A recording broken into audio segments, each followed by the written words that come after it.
Tal Heinrich joins us now with the latest. You've been following developments there. Tal, what do you know? Yes, Shayna, the Israeli military, the IDF, has been on high alert on all fronts, as we saw in the piece made by Ariel Levine-Waldman before.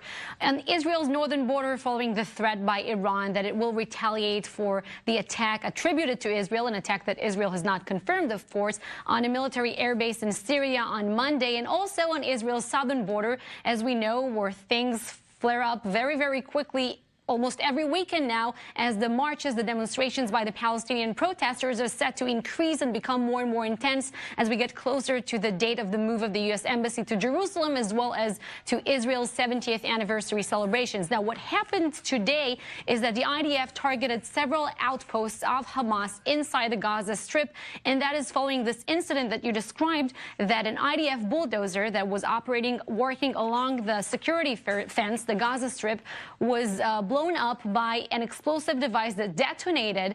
And as you mentioned, the IDF says that apparently this device was planted over there during the demonstrations over the weekend. Now, no IDF soldier was hurt, as we heard from the IDF spokesperson, but it gives evidence to the Israeli narrative of these events. Israelis say that these protests are not at all peaceful. And just 2 weeks ago, we were here in the studio and we showed this tweet by Senator Bernie Sanders. And he said, following the first day of the demonstrations, that Friday of 2 weeks ago, that it is the right of all people to protest for a better future without a violent response. With this incident now involving an explosive device that was apparently planted during the protest, well, it shows that maybe some of the protesters were protesting for a better future, but others obviously were not. The IDF said in a statement that it holds Hamas, the Hamas terror organization, responsible for all the occurrences that take place in the Gaza Strip. And Hamas also said that the IDF's